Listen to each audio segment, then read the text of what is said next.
Karibu sana mtazamaji wa Zone Media. Jina langu naitwa Victor Moshi. Mtazamaji, yawezekana umewahi kulisikia jina la Abu Lulu katika vita ambavyo vinaendelea katika taifa la Sudan kati ya wanamgambo wa RSF lakini na jeshi la serikali yani SAF, Sudanese Armed Forces. Sasa basi, hapa nakuletea mtazamaji ripoti inayomuelezea Al-Fattah Abdullah Idris maarufu kama Abu Lulu, ambaye amekuwa maarufu mno kwenye mapigano ambayo yanazidi kuendelea katika taifa la Sudan kwa hivi sasa. Al-Fattah Abdullah Idris, anayejulikana kwa jina la utani Abu Lulu, ni mmoja wa makamanda mashuhuri ndani ya RSF yani Rapid Support Forces nchini Sudan.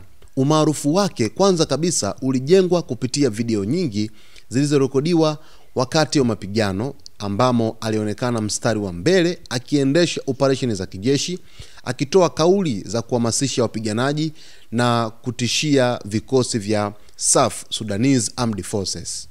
Jina lake lilianza kutajwa sana katika eneo la Darfur, hasa wakati wa mapigano makubwa ya El Fasher, ambako kulikuwa na tuhuma nzito za mauaji ya raia, uporaji na mateso. Kadri ushahidi wa video na ushuhuda wa raia ulivyoendelea kuvuja mitandaoni, mashirika ya haki za binadamu na vyombo vya habari vya kimataifa vilianza kumuhusisha moja kwa moja na ukiukwaji wa sheria za kivita. Shinikizo la kimataifa lilipoongezeka, likitokea Umoja wa Mataifa, Umoja wa Afrika na vyombo vya uchunguzi vya haki za binadamu, RSF wenyewe walitangaza kwamba wamemkamata Abu Lulu pamoja na wapiganaji wengine waliotajwa kuhusika na makosa dhidi ya raia. RSF ilitoa tamko kwamba wanachunguza mienendo yake kwa sababu haikuwiana na maagizo ya kijeshi na misingi ya nidhamu wanayodai kuifuata. Hata hivyo, hatua hiyo imeelezwa na wachambuzi wengi kama jaribio la kudhibiti taswira potofu ya kimataifa, kwa sababu hakuna taarifa ya wazi kuhusu mahali alipopelekwa, kama amefikishwa kwenye chombo cha sheria, wala kama kuna kesi rasmi inayomkabili. Kwa sasa hatima yake bado haifahamiki wazi, kwani hakuna uthibitisho huru wa mahakama wala taarifa ya wazi kuhusu mchakato wa uchunguzi dhidi yake. Hadithi ya Al-Fattah Abdullah Idris maarufu kama Abu Lulu inabaki kuwa ishara namna vita vya Sudani ilivyojaa propaganda, vita ya mitazamo na mgongano wa simulizi kati ya kile kinachosemwa hadharani na kile kinachotokea ardhini. Katika mazingira haya, jina lake linaendelea kutumika kama mfano wa mchanganyiko wa shujaa kwa upande mmoja na muuaji kwa upande mwingine, kutegemea ni nani anayesimulia tukio. Nikupitisha kwenye historia ya Al-Fattah Abdullah Idris maarufu kama Abu Lulu. Abu Lulu inaaminika anatoka katika ukanda wa Darfur, eneo ambalo ni miaka mingi limekuwa na mivutano ya kijamii, kitabaka na kijeshi. Kwa wapiganaji wa RSF, imeelezwa kuwa alianza katika vikundi vya kijeshi vya eneo yani local militaries vilivyokuwa vinashiriki mapigano ya ndani kabla ya kubadilishwa na serikali kuwa vikosi maalum vya usaidizi haraka RSF chini ya uongozi wa Mohamed Hamdan Dagalo maarufu kama Hemeti kuanzia mwaka 2013. Kwa wakati huo, Abu Lulu amewahi kuliongoza kundi la Janjaweed katika jiji la Darfur ambalo lilihusika katika mauaji ya raia kwa kiasi kikubwa sana katika nyakati za hapo nyuma katika taifa la Sudan. Baada ya kujiunga na RSF mwaka 2013, katika kipindi hicho RSF ilijenga utaratibu wa kutoa nafasi za haraka kwa wapiganaji walioonekana kwamba ni wanatekeleza maagizo ya makamanda kwa ufanisi mkubwa. Kwanza kabisa, Abu Lulu alionekana kama ni jasiri vitani, lakini mwenye uwezo wa kutekeleza maagizo moja kwa moja, lakini alikuwa anaweza kuongoza vikundi vidogo vya uwanja wa vita. Abu Lulu alikuwa ni miongoni mwa wapiganaji waliokuwa na mtindo huo. Ndani ya miaka michache alipata nafasi ya kuwa dowari yani field commander, akiongoza operesheni katika vijiji na miji midogo ya Darfur, ambapo kuliripotiwa mapigano makali kati ya makabila, waasi na wanajeshi wa serikali. Mara vita vya Sudan ilipozidi kuongezeka mwaka 2023, yani RSF dhidi ya jeshi la taifa yani SAF, Sudanese Armed Forces, Abu Lulu alianza kujulikana kimtandao kutokana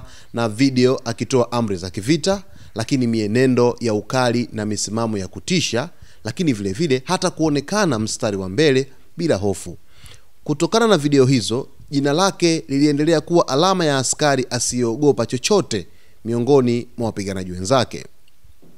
Wakati wa mapigano ya El Fasher, ushahidi wa ushuhuda wa raia, picha za satellite na ripoti za kimataifa ulimjumuisha moja kwa moja na mauaji, mateso na vitendo vya kulipiza visasi.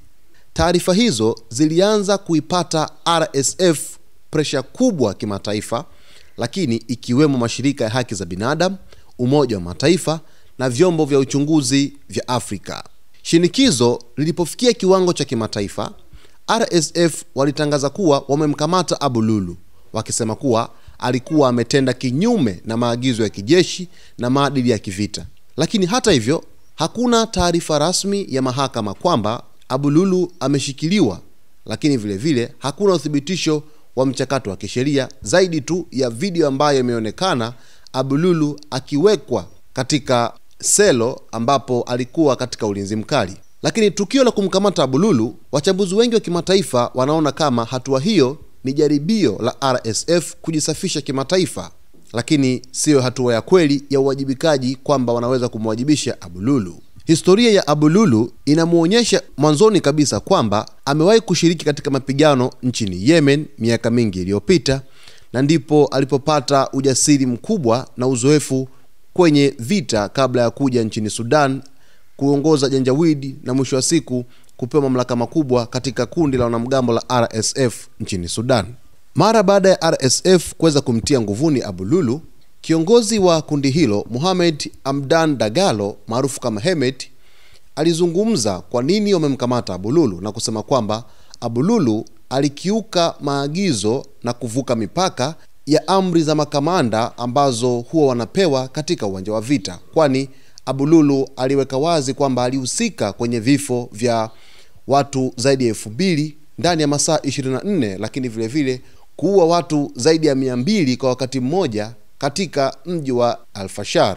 Kukamatwa kwa Abu Lulu ni kutokana na shinikizo la kimataifa ambalo wamelipeleka dhidi yake kutokana na video ambazo Abu Lulu mwenyewe amekuwa akizivujisha huko mitandaoni. Sasa RSF wakaamua wachukue jukumu chini ya kiongozi wao Ahmad Dagalo maarufu kama Hemet, ambaye aliagizwa Abu Lulu aweze kushikiliwa moja kwa moja kwa haraka na kuwekwa ndani ili basi maamuzi mengine yaweze kutokea, kwa sababu shinikizo limekuwa ni kubwa na RSF lingekumbana na madhara makubwa kwa nyakati za hapo baadaye kupitia Abu Lulu. Mtazamaji wetu, hiyo ni historia ya Abu Lulu kiundani. Nimekuchambulia kuanzia mwanzo mpaka mwisho ili uweze kumfahamu Abu Lulu. Kwa taarifa zijazo, nikusihi na nikuombe uweze kusubscribe channel yetu, kulike video zetu, kucomment pamoja na kushare.